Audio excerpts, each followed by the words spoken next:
अंत में परम श्रद्धेय श्री सदगुरुदेव भगवान के चरणों में कोटि कोटि नमन से प्रार्थना को अपना आशीर्वाद में प्रदान करें। स्थान देवता वास देवता ग्रामीण देवता नगर देवता इन सबको बार बार प्रणाम भी अपना स्थान ग्रहण करें।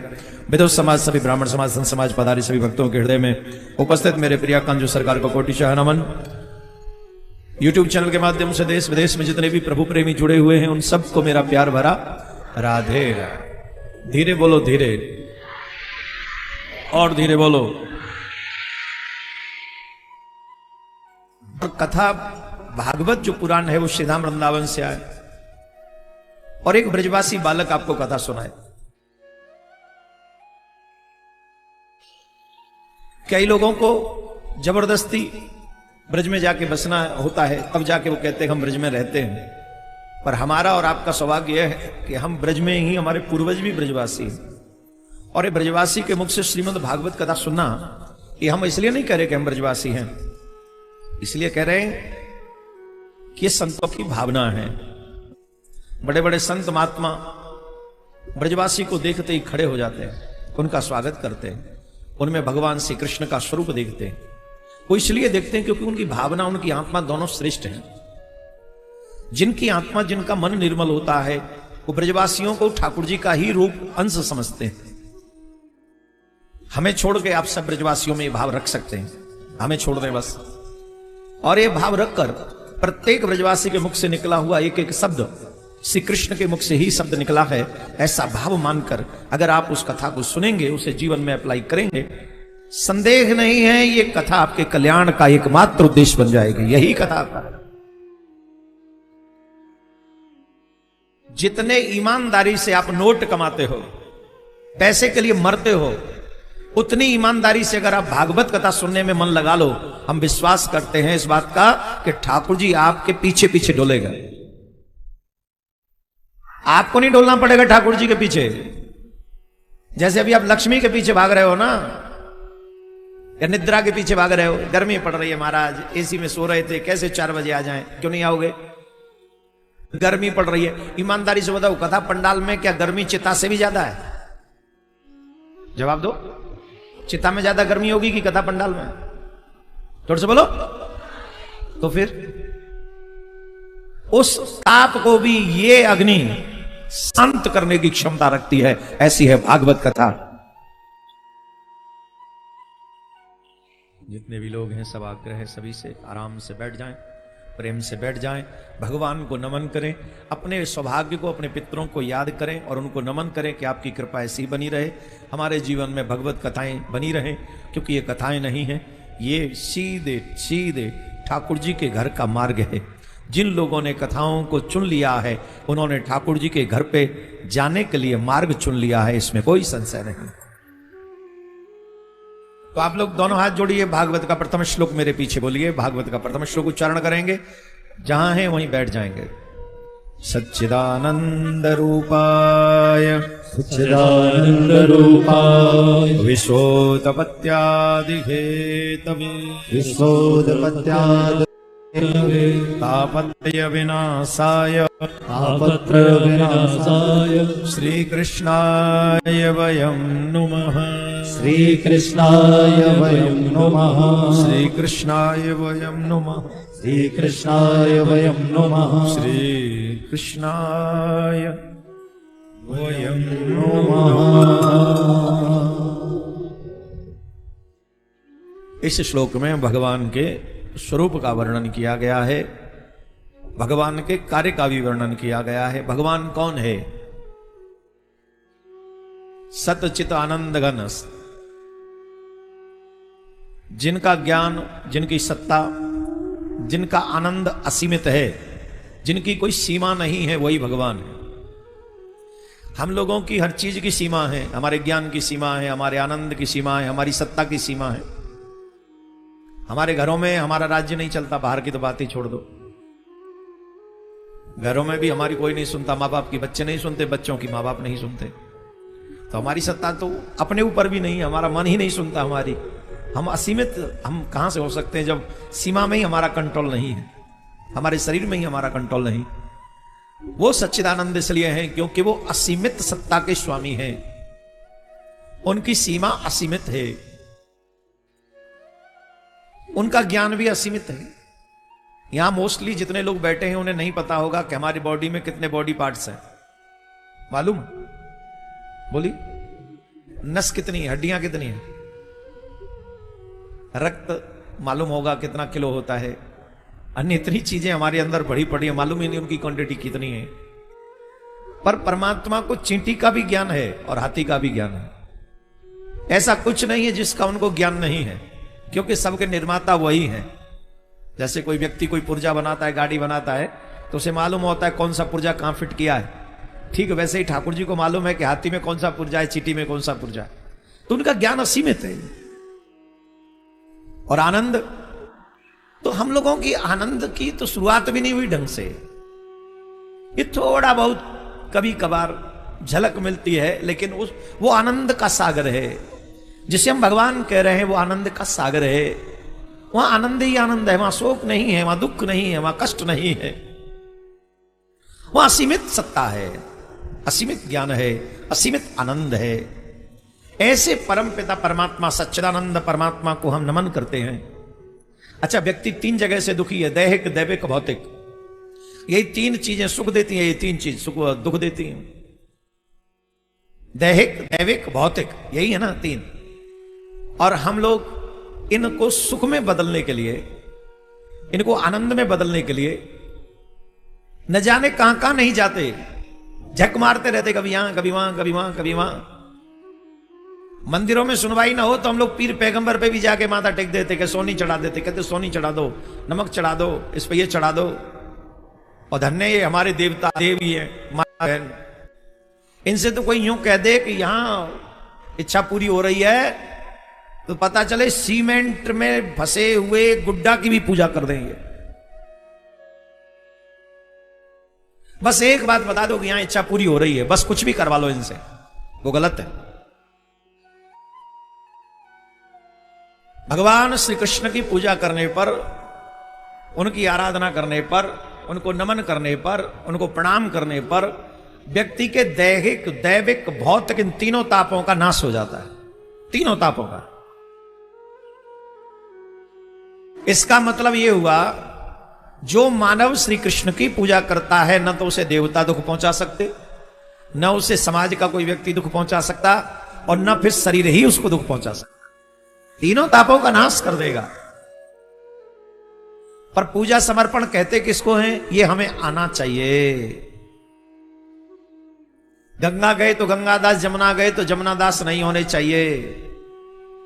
किसी भी दुनिया में चले जाओ, कृष्णदास ही बने रहो, पक्के वाले। शॉर्ट में कह दें तो इतना समझ लीजिए, एक स्त्री 4 लोगों से बात करे तो समाज में सम्मान पाएगी कि अपमान? जवाब दो, जोर से बोलो। और अपने पति को छोड़कर किसी की तरफ देखे ही नहीं, समाज में अपमान होगा कि सम्मान? जोर से बोलो। ऐसा ही भगवान को चाहिए कि अगर मेरे हो गए हो तो सिर्फ मेरी तरफ ही देखो। Just believe me, look at me, ask me whatever you need, don't go to anywhere. कहीं इधर उधर तुमको नहीं जाना है। और अगर तुम इधर उधर जाते हो तो तुम पतिव्रता स्त्री नहीं हो, तुम सच्चे भक्त नहीं हो। आजकल तो टाइम के हिसाब से भक्ति करते हम लोग। कबू खाटू श्याम चल रहा है, कबू साईं राम चल रहा है, कबू क्या नाम है हनुमान जी चल रहे हैं, कभी कृष्ण जी चल रहे हैं, कभी राम जी चल रहे हैं, कभी देवी जागरण चल रहा है, कभी शिव जी का भक्ति चल रहा है। हम लोग टाइम टाइम पे सब करते हैं। और भक्ति का विधान अलग है। एक इष्ट में सच्ची निष्ठा, और उसी निष्ठा में ही, उसी देवता में हम सबका रूप देख लें, उसी में हर जगह पर तू ही तू, तू ही तू, तू ही तू। तुमसे अलग कुछ नहीं है। जो ऐसा भाव रख लेते हैं भगवान श्री कृष्ण में, उनको देवता भी दुख नहीं पहुंचा सकते। मानवों की तो बात छोड़ दीजिए, मानवों की क्या औकात है। जिस हिसाब काज का माहौल बना हुआ है,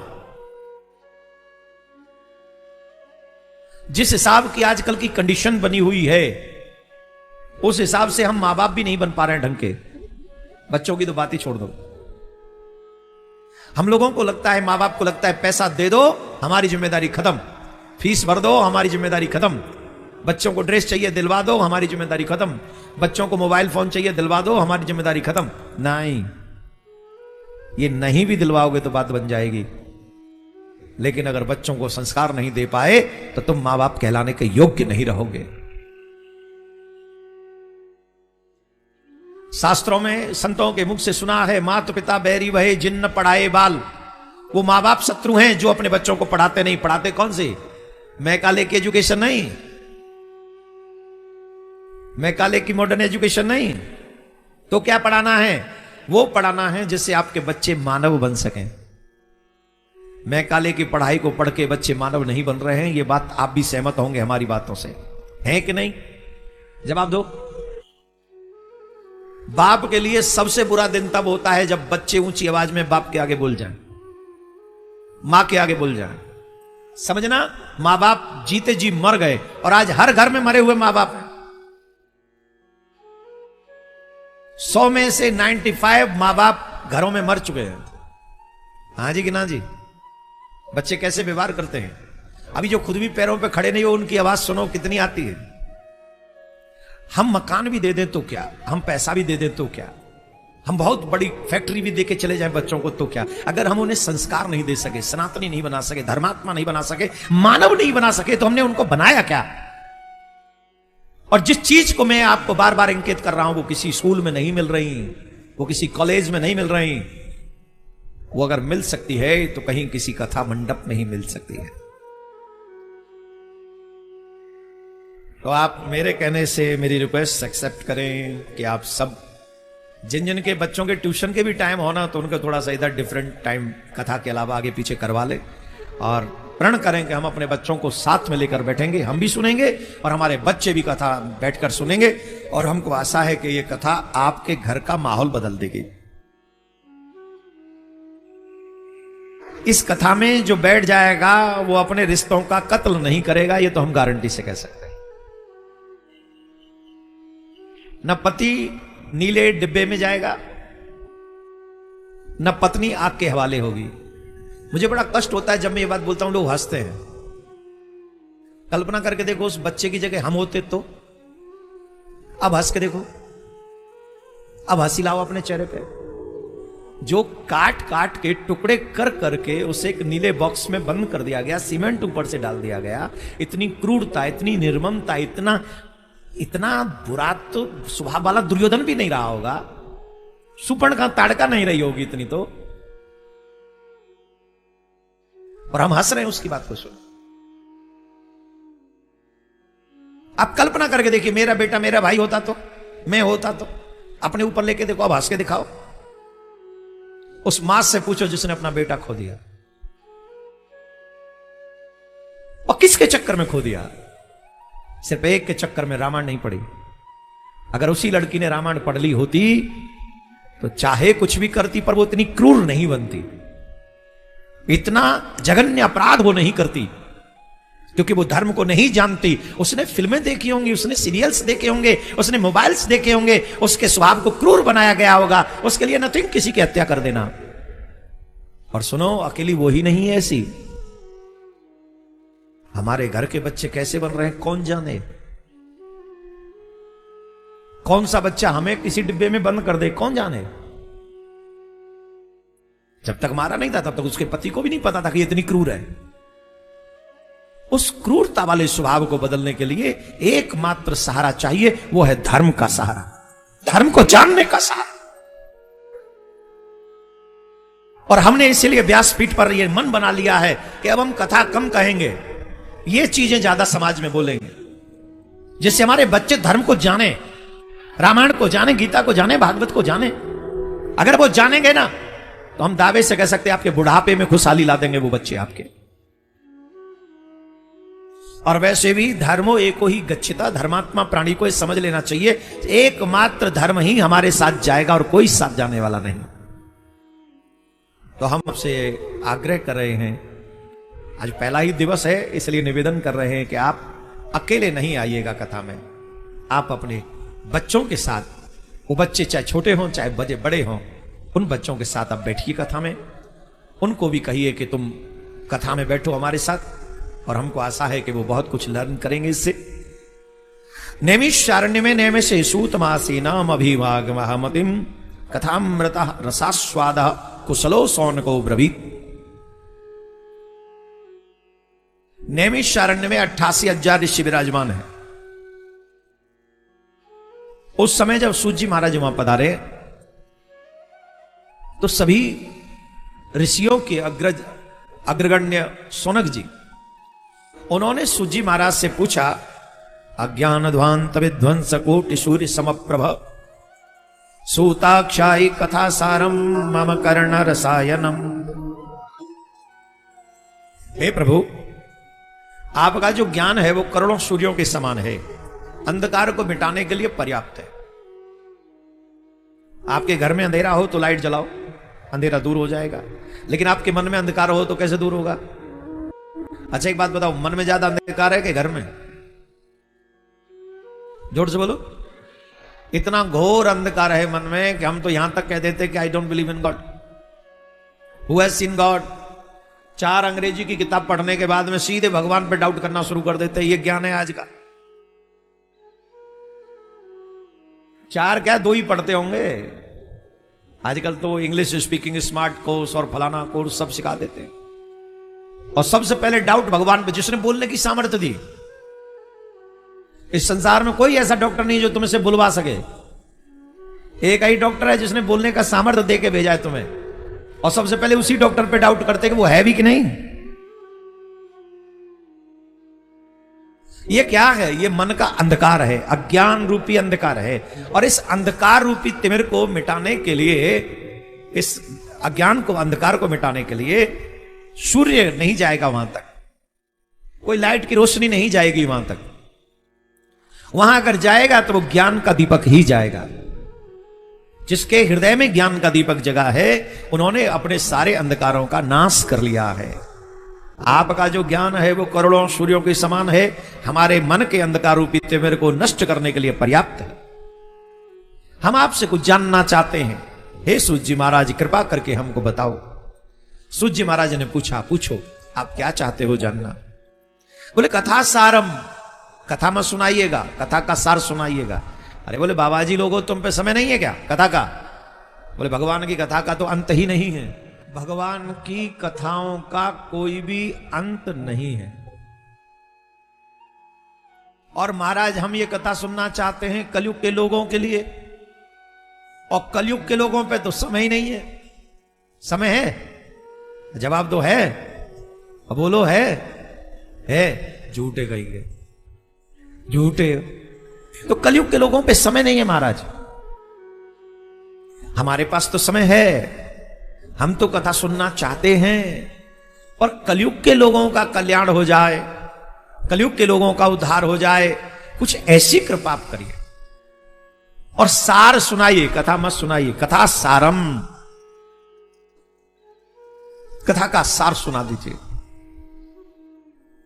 सूत जी महाराज बोले, हे ऋषियों, ये संसार बड़ा विचित्र है।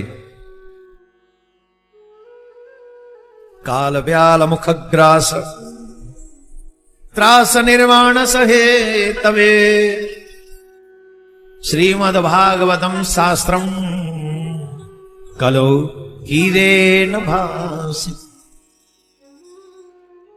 प्रत्येक व्यक्ति काल का ग्रास बन रहा है। एवरी सेकंड काल का ग्रास बनने के लिए तैयार हो रहा है। यह समझ लीजिए प्रत्येक सेकंड हम मृत्यु के करीब जा रहे हैं। प्रत्येक सेकंड मृत्यु है कि नहीं? इस शरीर की मंजिल क्या है? यह शरीर यात्रा पे है, और इस शरीर की यात्रा मंजिल कहां तक है? बोले मृत्यु तक, चिता तक। और हर सेकंड हम उस मृत्यु के पास जा रहे हैं। कहां जा रहे हैं माय डियर? जोर से बोलो। ये भी कह सकते हैं काल हर सेकंड हमारी ओर बढ़ रहा है। वो कभी सांप बन के आ जाएगा, कभी सिंह बन के आ जाएगा, कभी गाड़ी बन के आ जाएगा, कभी ट्रक बन के आ जाएगा, कभी फ्लाईओवर बन के आ जाएगा, कभी नदी में आ जाएगा, कभी आकाश में प्लेन के रूप। कहीं भी एक भी जगह ऐसी नहीं है जहां ये फिक्स हो कि यहां मृत्यु नहीं आएगी।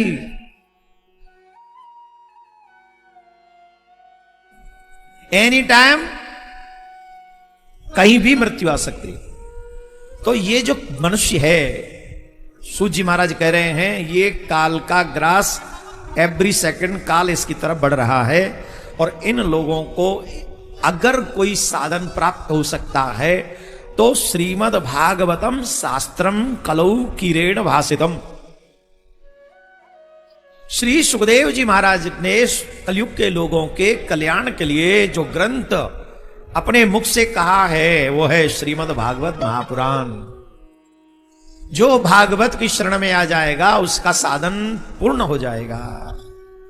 जोर से बोलना पड़ेगा और जोर से बोलना पड़ेगा।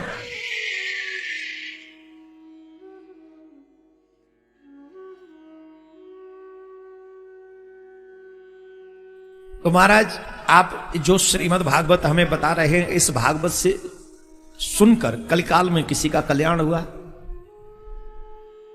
किसका कल्याण हुआ है, कृपा करके बताइए। तो भागवत के महात्म के विषय में यहां पर कहा गया, बड़े ध्यान से सुनिए। यह भागवत ग्रंथ साधारण नहीं है, पुराण तिलक है।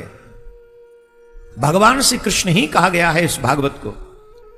जिस समय राजा परीक्षित को साप लगा कि तुम्हें तक्षक डस लेगा और तुम्हारी मृत्यु हो जाएगी, सावधानी से सुनना, जरा सोचना हम लोगों का भाग्य कितना बड़ा है। नमो नारायण, राधे श्याम, विराज। कहां थे हम? आप भाग्यवान हैं कि आपके मन में यह लालच है कि मुझे कथा सुनने जाना है। यह कथा आप इसी शरीर में सुन सकते हैं। भगवान आपको और कोई शरीर दे देगा तो कथा नहीं सुन सकोगे। एक बात बहुत अच्छी अभी हम बता दें, इसके आगे बाद आगे बढ़ाएंगे हम। बहुत अच्छी बात। सुत दारा और लक्ष्मी पापी के होए, संत समागम हरि कथा,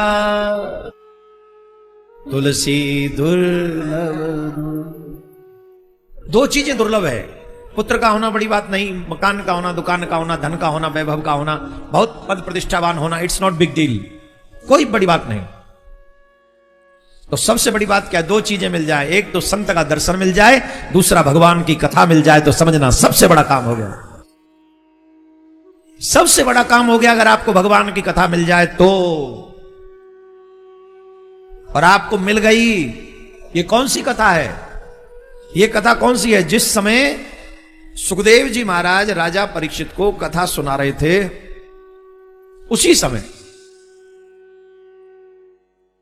देवराज इंद्र को पता चला कि सुखदेव मुनि राजा परीक्षित को श्रीमद् भागवत कथा सुना रहे हैं। कथा का नियम है कभी खाली हाथ नहीं जाना चाहिए। अभी माता जी आई थी, एक केला लेके आई थी, 1 दर्जन। एक माता जी पता नहीं वो एक आई थी, वो धरे कहां गए केला? वो धरे। कौन सी माता जी लाई थी? जो माता जी लाई थी हाथ उठाओ। ए मैया कहां गई वो केला वाली? सच्ची में ये कथा का नियम है कि आप खाली हाथ नहीं जाएंगे कथा सुनने। आपके हाथ में कुछ न कुछ भगवान को। आप लाई थी? बैठ जाओ, अरे बैठ जाओ, फोटो ले लो। इनका फोटो लो। अरे हाँ हाँ, इन्होंने हमारी परंपरा का निर्वहन किया इसलिए फोटो ला रहे हैं। तुम लोग हंस रहे हो। गांव में जब कथाएं होती थी तो लोग एक एक केला भी लेके जाते थे, एक एक कोई एप्पल या कुछ नहीं तो बेरिया से बेर तोड़ के ले जाते थे भागवत जी पे चढ़। खाली नहीं जाते थे, ये रूल है। आप भागवत में या भगवान के मंदिर में या कहीं ऐसी जगह दिव्य लोगों के पास जाएं, संत के पास जाएं, खाली हाथ नहीं जाओ। अगर आप खाली हाथ जाओगे तो वहां से खाली हाथ ही लौटोगे। और आपके हाथ में 2 पुष्प होंगे तो वो चाहे पुष्प ही हो, चाहे फल ही हो, चाहे दक्षिणा ही हो, चाहे वस्त्र ही हो, कुछ भी हो, आपने जाके चढ़ा दिया, आप खाली नहीं लौटोगे वहां से। तो नियम के अनुसार खाली हाथ न तो भगवान के यहां जाओ और न भागवत में जाओ। तो वो खाली हाथ नहीं गए। देवराज इंद्र जानता था व्यक्ति जितना बड़ा होता है उतना ही बड़ा उपहार भी देता है। अब देवराज इंद्र से बड़ा कौन है? भाई मानवों में तो देवता ही श्रेष्ठ है, देवताओं में भी देवराज इंद्र श्रेष्ठ है। तो अमृत का कलश लेके गया वो। सुधा कुंभ ग्रहित्वेव देवास्तत्र समागमन। उसने कहा महाराज आप जो परीक्षित को कथा सुनाना चाहते हैं, परीक्षित को सांप लगाया कि 7वें दिन तक्षक डसेगा, तो मैं इसके लिए अमृत लाया हूं, आप इसे अमृत पिला दो। अमृत अगर ये पी लेगा, उसके बाद इसे तक्षक डस भी ले, तो भी क्या फर्क पड़ता है। पर कथामृत मुझे सुना दो। क्या कहा? कथामृत मुझे सुना दो। इस बात पे गौर करना। एक राजा ऐसा बैठा है जिसकी मृत्यु 7वें दिन है,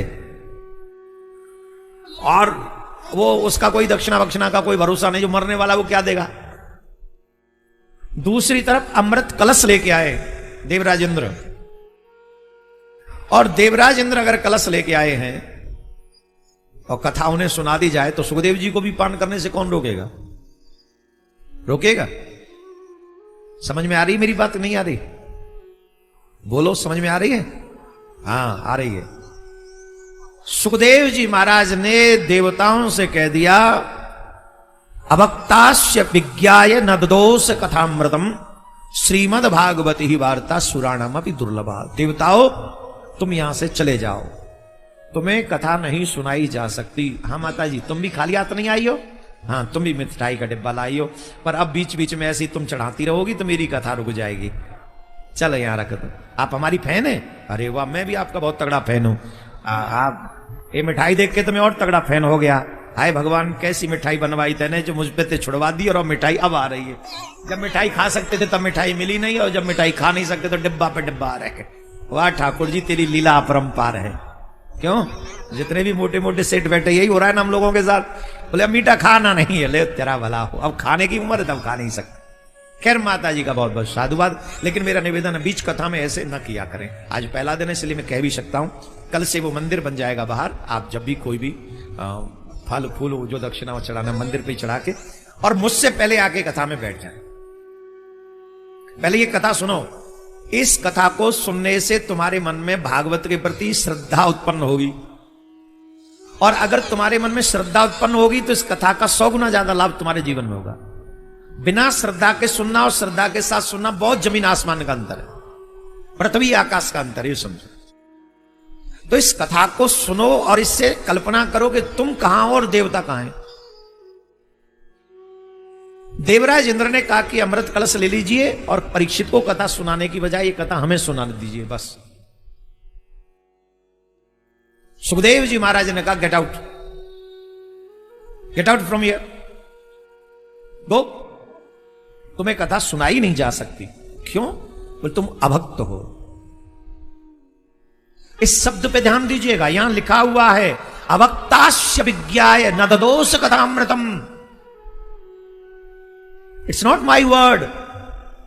वेद Vyas written in the Shrimad Bhagavatam.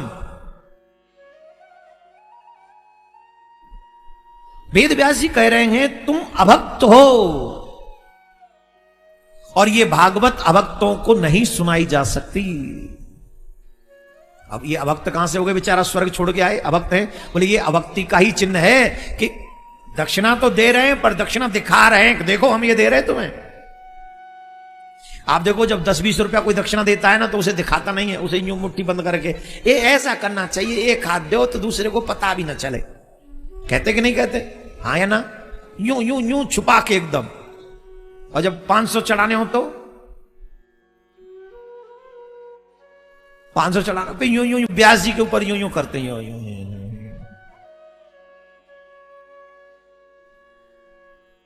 तो वो भी तो बिना छुपाए कर देना चाहिए।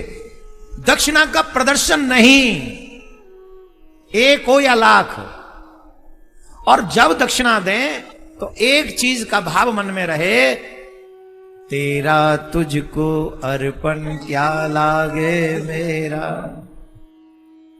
तेरा तुझको अर्पण त्वदीय वस्तु गोविंद, मेरा मेरा कुछ नहीं। अच्छा बताओ तुम्हारा है? जवाब दो। है? जब जन्म लेके आए थे तो घर तुम्हारे साथ आया था, बैंक की वो पासबुक साथ में आई थी, सिग्नेचर आया था, सब कुछ यहीं मिला, यहीं मिला। और जब जाओगे तब कुछ ले जाओगे, सब यहीं छूटेगा भी। और यहां हमको कुछ झूठ बोलना ही नहीं, यहां सिर्फ सत्य ही सत्य बोलना है। सत्य है तुम्हारी मृत्यु होगी। अब यही बात नेता आके बोले भाषण में, वोट मांगने आए और वो सत्य बोलते, हम सबको तो मरना ही है, मृत्यु कंफर्म है, तो आप मुझी को वोट दे दो। कैसा लगेगा बोलो? जो कुछ होंगी बेचारे की बच्ची कुछ वो और कट जाएंगे। और जब हम सत्य बोलते हैं यहां जगह पर बैठकर, आप क्या कहते, वाह महाराज आपने कितनी अच्छी बात कह दी, इससे हमारा जीवन बदल गया, कितनों के माथे पे तिलक आ गया। यहां पर कितने लोग ऐसे बैठे जिनके माथे पे तिलक है, किसके कारण? कथा के कारण। तो ये काम अच्छा है ना? क्यों जजमान जी बताओ, यही काम अच्छा है ना? यही करना है ना? नेता तो नहीं बनना ना आपको, मेरी नहीं, आपको पक्का ना? ठीक है। देखो, न जजमान को नेता बनना, न महाराज को नेता बनना, और जजमान भी देश और धर्म सुरक्षित चाहता है और महाराज भी देश और धर्म सुरक्षित चाहता है। तो जनता जनार्दन को भी ये बात डिसाइड करनी पड़ेगी कि देश और धर्म दोनों बचना चाहिए। जो कथा देवराज इंद्र को सुखदेव जी महाराज ने नहीं सुनाई, आप भाग्यवान हो कि नहीं कि वही कथा आप सुन रहे हो? जवाब दो, आप भाग्यवान नहीं हो? बोलो। जो कथा देवराज इंद्र अमृत कलश के बदले नहीं सुन सका, वो कथा आपको मिल रही, और ये सिर्फ मानव को ही मिल सकती है, और वो भी शरीर के प्रेमी लोग एसियों के चक्कर में कथा छोड़ के बैठे हुए हैं। जिसने कथा को छोड़ दिया, प्राप्त कथा को छोड़ दिया, उसको समझ लेना चाहिए कि उसने अपने भाग्य को ठोकर मार दी। वो भी श्रीमद् भागवत पुराण तिलक। ऐसे सौभाग्य को ठुकरा देना ये निश्चित हमारा दुर्भाग्य होगा, आपका नहीं। आप लोग तो आए हैं, और जो 4 बजे से पहले आए हैं, आप विश्वास मानिए आपके पितर आज आपके ऊपर पुष्पों की वर्षा, आशीर्वाद की वर्षा कर रहे हैं। जिस दिन आप आए नहीं थे, अभी सिर्फ संकल्प आया था आपके मन में, भाव आया था, उसी समय से आपके पितृ लोक में नृत्य कर रहे हैं और आपको आशीर्वाद दे रहे हैं, उसी समय से। ये हम नहीं कह रहे, भागवत का वचन है। धर्म वही जो पुराण में हो, वेद में हो, मनमुख का धर्म नहीं होता। आज व्यक्ति इसलिए फंस जाता है कि मनमुखी धर्म करता है, इसलिए वो फल नहीं पाता। आपको अगर हिंदू कहलवाने का शौक है तो आपको पुराणों की बातों को मानना पड़ेगा। पुराणों की बात, गीता की बात, वेद की बात प्रमाणित है, और इस प्रमाण की बात को जीवन में उतार लीजिए। तो जब आपके मन में यह भाव आया था कि हम कथा सुनने जाएंगे, उसी समय आपके पितर आपको आशीर्वाद दे रहे हैं, वहीं से दोनों हाथ नाच रहे, वो झूम रहे, वो झूम रहे। काहे झूम रहे वो? कि जब ये अच्छा काम करेंगे तो इनका कुछ फल हमें भी मिलेगा। आप जब अच्छा काम करते हो, पितरों को सुख मिलता है, शांति मिलती है, आनंद मिलता है। और जब आप बुरे काम करते हो, जब आप मद्यपान करते हो, जुआ खेलते हो, मांस भक्षण करते हो, लड़ाई दंगा करते हो, दूसरे को गाली गलौज करते हो, आप शब्द बोलते हो, बुरा व्यवहार करते हो, तब आपके पितरों को भी आपके दुष्कर्मों का फल भोगना पड़ता है। तो वो आपसे दुखी होते हैं, पैर पीछे करने पड़ेंगे, व्यासपीठ की तरफ नहीं कर सकते, पाप लगता। और इसलिए बोल रहे हैं व्यासपीठ की तरफ कभी भी पैर नहीं करने चाहिए। व्यासपीठ की तरफ नहीं, भगवान की तरफ भी पैर नहीं करने चाहिए। माँ बाप जिधर बैठे हो उधर भी पैर कभी नहीं करने चाहिए। आपके माता पिता गुरु को कभी भी आपके तलवे नहीं दिखने चाहिए। तलवे समझ गए? पैर के नीचे वाला भाग, वो तलवा दिख गया तो आपके सत्कर्म नष्ट हो जाएंगे। जब तक आप अबोध हो तब तक कोई बात नहीं, लेकिन बोध होने के बाद अगर तलवे दिख रहे हैं तो गलत। न भगवान की तरफ तलवे हो कभी, न गुरुदेव, साधु संत महात्मा, माता पिता की तरफ होने चाहिए। जब प्रतिमा के दर्शन करने जाएं, कई लोग हमने देखे हैं कि भगवान के दर्शन करने जाते हैं ठाकुर जी के, और वहीं बैठ जाते हैं सामने ठाकुर जी की तरफ पैर करके माला करते रहते हैं। अब ये नहीं समझ में आ रहा पाप कर रहे हैं कि पुण्य कर रहे हैं। भगवान की तरफ कभी पैर नहीं करने चाहिए। और जहां भागवत विराजमान हो वहां तो 33 कोटि देवी देवता। मैं आप अपने ऊपर न लें, आपके चक्कर में बहुतों को ज्ञान दे रहा हूं। ये जितने भी आए हैं कल के, आज से वो कभी पैर नहीं करेंगे, क्योंकि इस बात को वो समझ गए। तो ये तो भगवान ने कोई मैसेज भिजवाया होगा आपको से करवा के, इसलिए हम आप सबको बोल रहे हैं इस बात को। 1-2 लोगों के पैर हो रखे थे ऑलरेडी इधर, तो उन्होंने भी पीछे कर लिया, क्योंकि वो समझ गए। और व्यासपीठ समझाना ही चाहती है सनातनियों को, बस, और कोई उद्देश्य नहीं। तो मैं कितने सीखा इतने बोल देने पंजाबी के नहीं बोल देने थे, इतने पंजाबी है कि नहीं है? कौन कौन इतने पंजाबी है? हाय ओ रब्बा, इतने तो बड़े सारे पंजाबी बैठे ने, हुन तो फिर आनंद आएगा। क्या बात है। तो मैं की कह रहा सी, जो कथा देवराज इंद्र को नहीं मिली वो तुम्हें मिल गई, भाग्यवान हो, पितृ भी प्रसन्न है।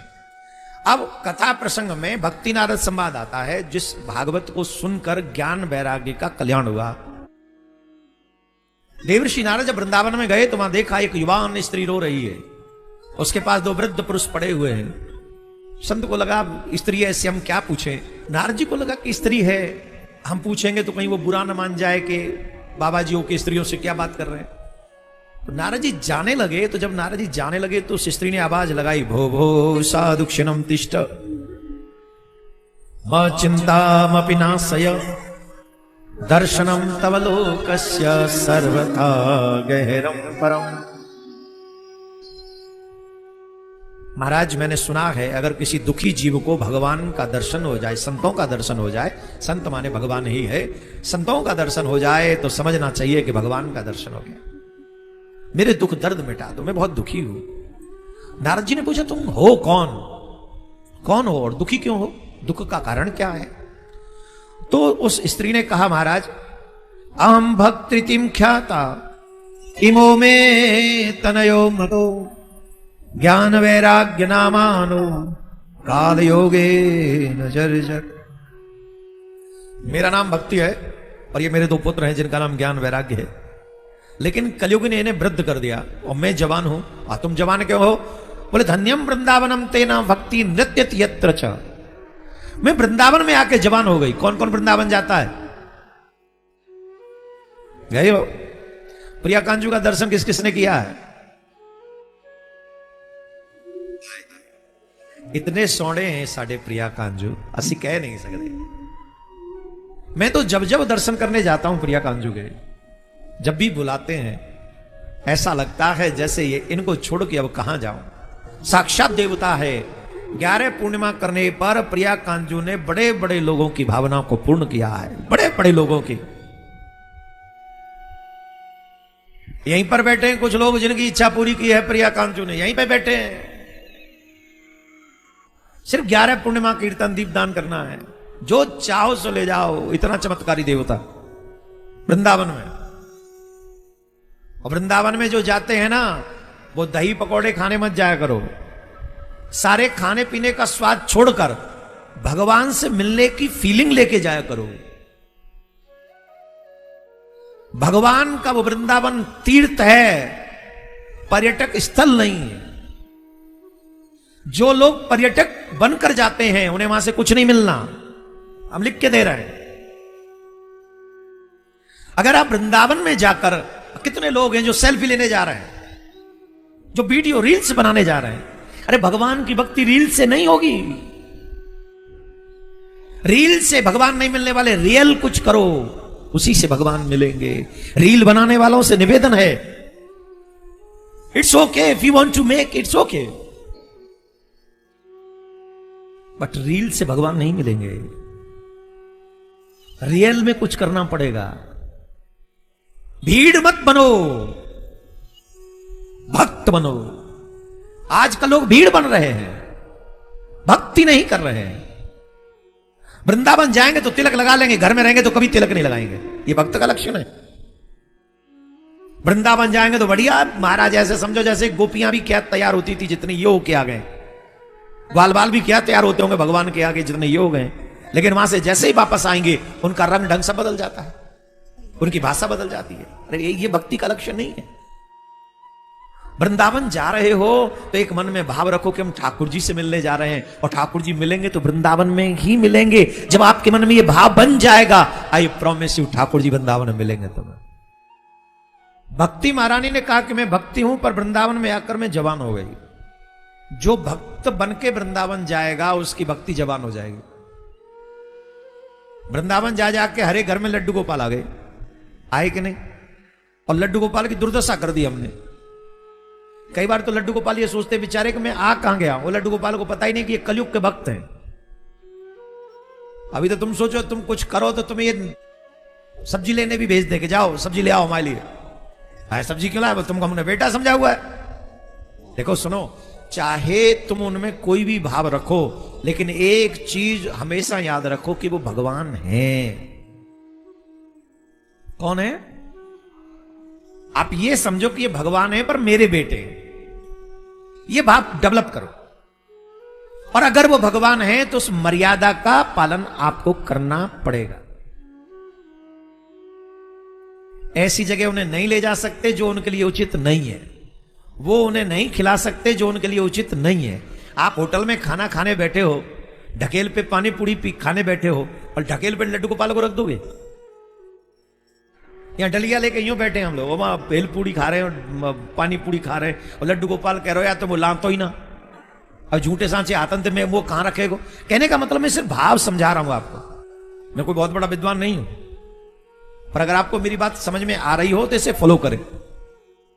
वृंदावन में जाने से हमारी भक्ति श्रेष्ठ होती है, वृंदावन में जाने से राधा रानी की कृपा मिलती है, लेकिन भक्त बन के जाओगे तब। और अगर वृंदावन तीर्थ इस भाव से जा रहे हो तो खाने पे भी कंट्रोल, शब्दों पे भी कंट्रोल, नेत्रों पे भी कंट्रोल, श्रवणों पे भी कंट्रोल, वही सुनो जो सुनने योग्य है, वही देखो जो देखने योग्य है, वही बोलो जो बोलने योग्य है। और वृंदावन में बैठ के भी व्हाट्सएप पे फेसबुक पे तुम कुछ भी देख रहे हो, कुछ भी सुन रहे हो, शर्म नहीं आ रही? ये वृंदावन है, किशोरी जी का घर है, यहां वो नहीं चलेगा जो तुम चाहते हो, यहां वो चलेगा जो सर्वेश्वरी राधा रानी चाहती है। तो बोले महाराज मैं तो जवान हो गई वृंदावन में आके, मेरे पुत्र वृद्ध हो गए, तो यही मेरा दुख है। तब सनक सनंदन सनातन सनत कुमार ने उनको भागवत कथा सुनाई, जिस कथा को सुनने के बाद ज्ञान वैराग्य का उद्धार हुआ। ज्ञान वैराग्य का उद्धार भागवत सुनने के बाद। तो ऐसी कथा है धुंधकारी और गौकर्ण की। इस कथा को पूरा कहेंगे तो बहुत समय लग जाएगा, क्योंकि बहुत विस्तार से यह कथा है, पर फिर भी हम 5, 7, 10 मिनट में इसको पूरी कर देंगे। आत्मदेव नाम के ब्राह्मण थे जिनके कोई पुत्र नहीं था। गाय को लेके आए थे तो गाय भी दूध देना बंद कर दी, बांझ हो गई, वो भी बच्चे को जन्म नहीं देती थी। पेड़ लगाया था, वो फल नहीं देता था, मतलब सब ऐसा हो रहा था, फलहीन। विद्वान ब्राह्मण थे, संपन्न ब्राह्मण थे। एक दिन परेशान हुए और आत्मदाह करने के लिए निकल पड़े। दिग जीवन प्रजाहीन, पुत्र के बिना गृहस्थ का जीवन बेकार है, ये भाव रखकर वो जा रहे थे। तो उन्होंने सोचा कि मैं आत्मदाह करता हूं। वो आत्मदाह करने के लिए जब गए तो एक सन्यासी आ गए।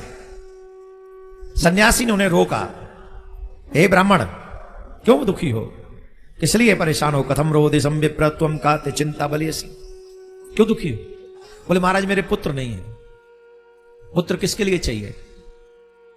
ध्यान से सुनेंगे। अब भैया आप लोग भी वार्तालाप कहीं ना करें, सिर्फ 5 मिनट मुझे दीजिए, इस प्रसंग को समझिए। आप जिन जिन के संतान है वो सब सुन लो।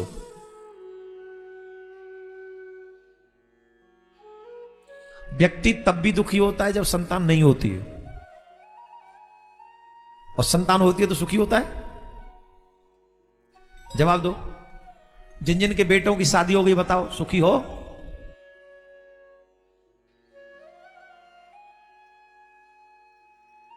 अकाउंट में अच्छा पेमेंट होगा भी आपके में, भगवान करे सभी सुखी हो। हम तो यही चाहते हैं, हम तो यही चाहते हैं पर्टिकुलर। संत ने पूछा पुत्र क्यों चाहिए? बोले महाराज पुत्र इसलिए चाहिए कि बुढ़ापे में हमारी सेवा करेगा, हमारा नाम करेगा। पुत्र इसलिए चाहिए, पुत्र मेरे बुढ़ापे का सहारा बनेगा। क्या बनेगा?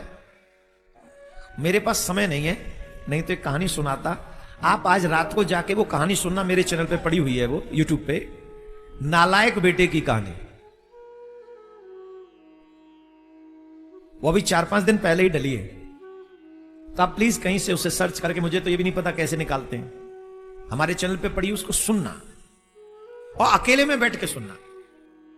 जिस समय कोई आपके पास ना हो, अकेले में बैठ के प्लीज उसे सुनना। तुम अपनी संतान से यह आशा करते हो कि तुम्हारा बेटा तुम्हारी सेवा करेगा। आजकल के इन बच्चों को देखकर यह आशा करना ठीक है? जवाब दीजिए। यह आशा करनी चाहिए कि बच्चे बेटा मेरी सेवा करेगा? जवाब तो दो। ये सोचना गलत है कि मेरा बेटा मेरी सेवा करेगा, यह विचार गलत है। अरे हम लोग भगवान से मांगते हैं प्रभु हमें पुत्र दे दो, पुत्र दे दो, पुत्र भी ऐसा देना जो मेरी सेवा करे। अरे पागल हो गए हो क्या तुम? क्यों मांग रहे हो तुम ऐसा कि मेरा बेटा मेरी सेवा करे? अगर मांगना ही है तो ये मांगो, हे प्रभु मुझे जीवन ऐसा देना कि मुझे सेवा की आवश्यकता ही ना पड़े।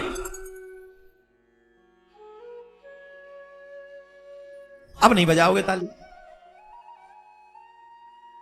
क्योंकि हम लोगों की मेंटलिटी तो ऐसी बन गई है कि हमें बेटा ऐसा ही चाहिए। प्लीज आप बैठ जाइए प्लीज। हम लोगों की विचार ऐसे बन गए हैं कि हमें अब ये कहना ही है कि बेटा हमारी सेवा करे। क्यों करे भाई? सेवा तो तब करे जब तुम्हारे पांव टूट जाए, हाथ टूट जाए, आंखों से दिखे ना, बुद्धि खराब हो जाए, तुम बिस्तर में पड़े रहो तो वो सेवा करेगा। ऐसा जीवन चाहते हो? भगवान से ये कभी मत मांगना कि मुझे ऐसा बेटा देना जो सेवा करे। भगवान से मांगना हो तो ये मांगो, हे नाथ मुझे ऐसा जीवन देना, मैं अपने देश की सेवा करूं, मैं अपने धर्म की सेवा करूं, जब तक जिंदा रहूं मैं अपने सनातन की सेवा करूं, सनातनियों की सेवा करूं। सेवा करवाना बड़ी बात नहीं है, सेवा करना बड़ी बात है। सेवा तो वो करवाते हैं जो कमजोर है, सेवा वो करते हैं जो स्ट्रांग है। अब आप बताइए आपको कमजोर होना है कि स्ट्रांग? तो सेवा करना सीखो। सेवा ही परमो धर्म, सेवा परम धर्म है। और सेवा भी अहंकार रहित होकर करना। मैं भंडारा कर रहा हूं, मैं उस जगह पे बस भेजता हूं, मैं उस जगह पे लोगों को लेके, ये अहंकार है। शून्य में आ जाओ, आई एम नथिंग। सेवा करो, धर्म की सेवा करो, समाज की सेवा करो, लोगों की। और सनातनियों से निवेदन कर रहा हूं, अगर तुम्हें सेवा करने का भाई मन हो ना, तो मानवता के चक्कर मत पड़ना, तो सनातनियों की ही सेवा करना। जो सनातन को मानते हैं, जो राम कृष्ण को मानते हैं, उन्हीं की सेवा करो।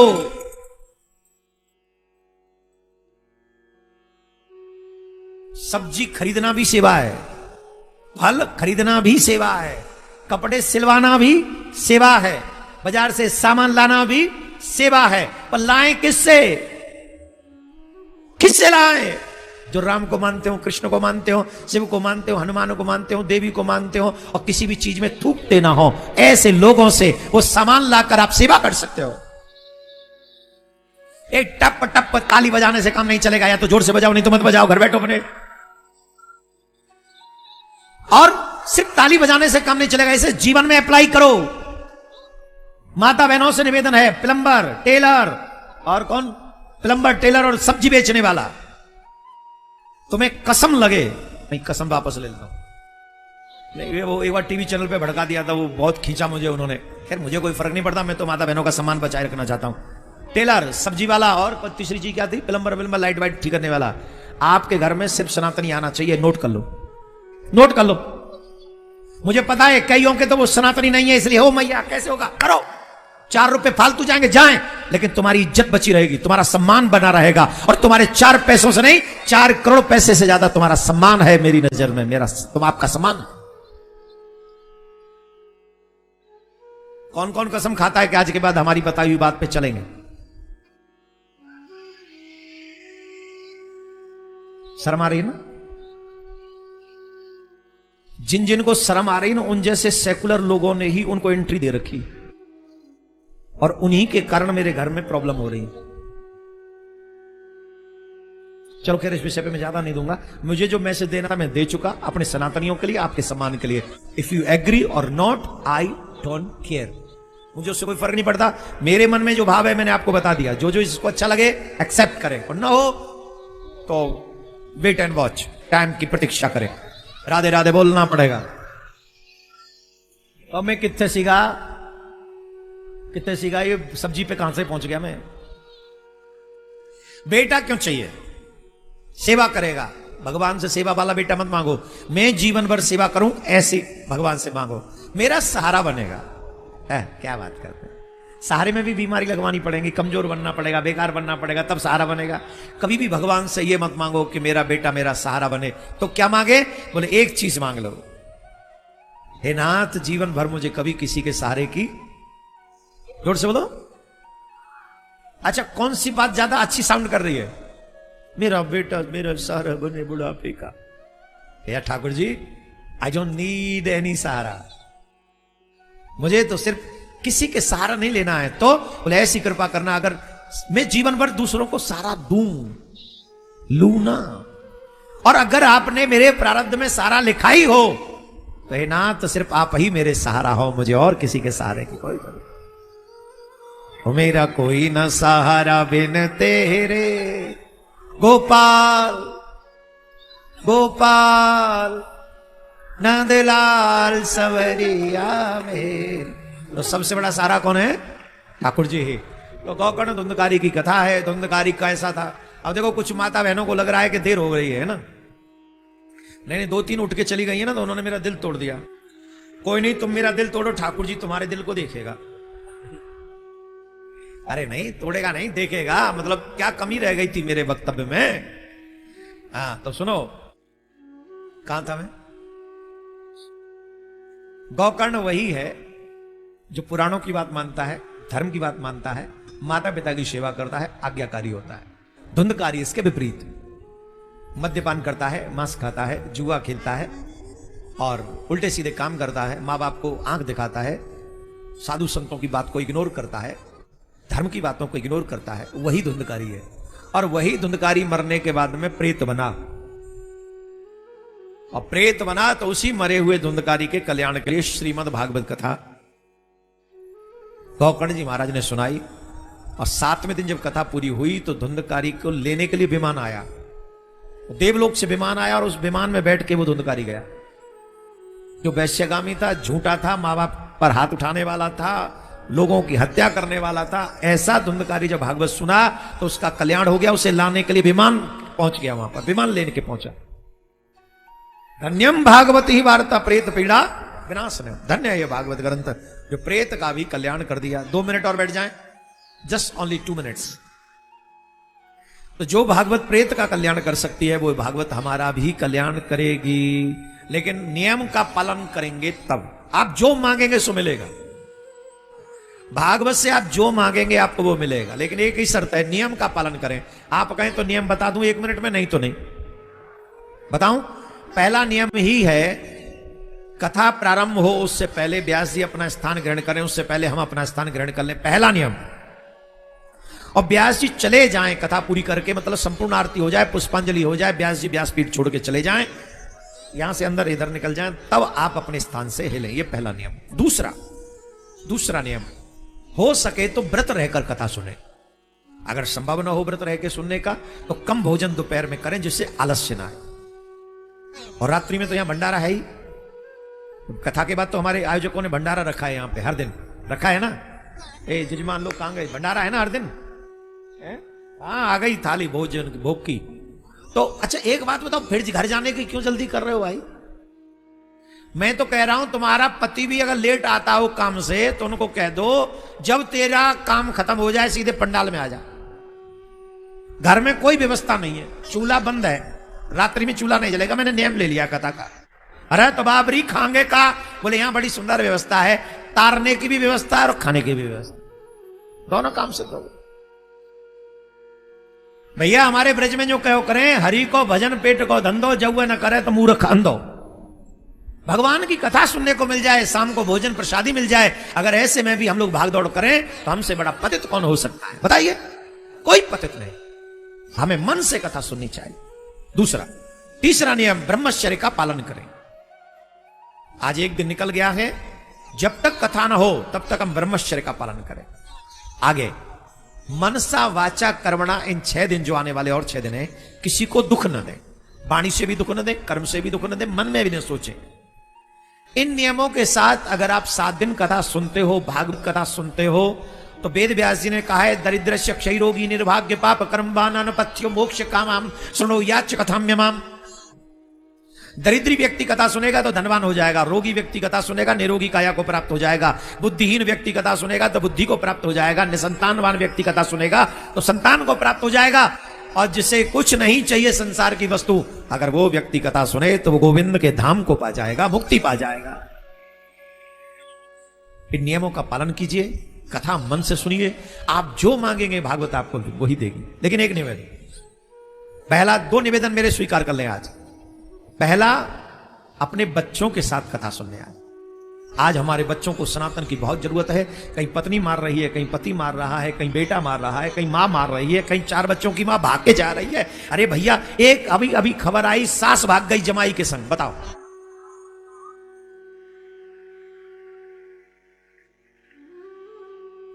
क्या आ गई?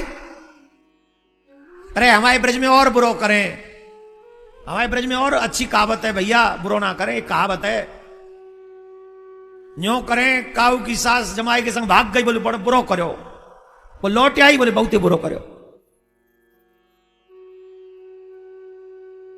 बहुत ही ज्यादा बुरो है, लौट के आ गई, अब मुंह दिखाएगी कैसे? क्या ये मर्यादा रह गई हमारी? ये सब इसलिए हो रहा है क्योंकि हम धर्म को नहीं जान रहे हैं। मेरा आग्रह है, अगर अपने बच्चों का भला चाहते हो, अपने बच्चों को रामायण गीता का ज्ञान दो, जिससे तुम्हारे परिवार बने रहें, बचे रहें। और जब तक हम यहां हैं, हमारा प्रयोग करो।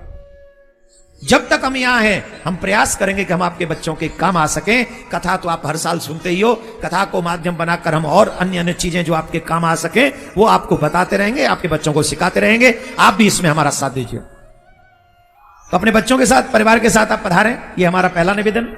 दूसरा, यहां से जाने के बाद कम से कम 15-15 फोन उन लोगों को करें जिनको आप जानते हैं। किनको करेंगे? 15-15 फोन आप उनको करें जिनको आप जानते हैं। देखिए, आज ही देख लीजिए, पंडाल पीछे तक लोग खड़े हुए हैं। हम इसलिए नहीं कह रहे हैं कि लोग कम हैं, हम इसलिए कह रहे हैं कि और बड़ी संख्या में सनातनी इकट्ठा हों।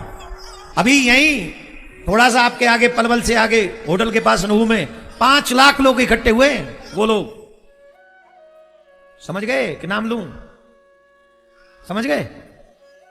ये छेद वाले 5 लाख लोग इकट्ठे हुए हैं।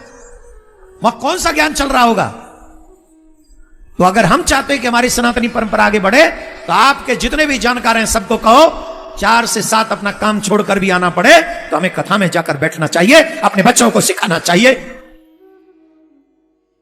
और आपसे भी आशा है, माथे पे तिलक लगाइए एवरीडे।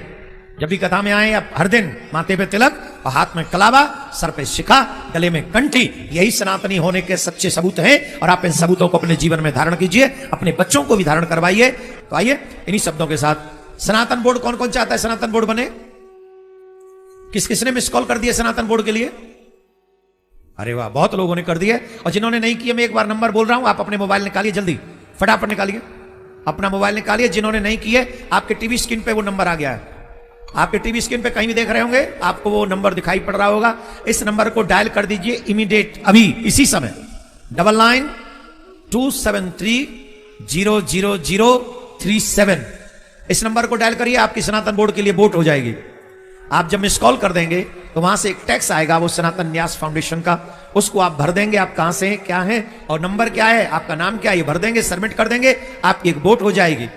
अभी एक काम और बाकी रह गया है, जो नंबर पे आपने मिस कॉल किया, इसी नंबर पे 5 लोगों से और करवाना है। और इतने तो आपके परिवार में ही होंगे। अरे मुझे 5 करोड़ चाहिए। कितने चाहिए मुझे? कितने? अब मैं अकेला कहां से लाऊंगा 5 करोड़? तुम 5 इकट्ठे करोगे, हम 5 करोड़ इकट्ठे करेंगे। अब देखिए, मैंने इतने हजारों लोगों के बीच में बोल दिया, इतने 1000 लोग मैंने इकट्ठे कर लिए कि नहीं? वैसे ही आप 5 लोगों को सनातनी बनकर बोल देना, तो वो 5 भी सनातन बोर्ड के लिए वोट कर देंगे। आप ऐसे ही आगे बढ़ते रहें, भक्ति करते रहे, कन्या की कृपा होती रहे।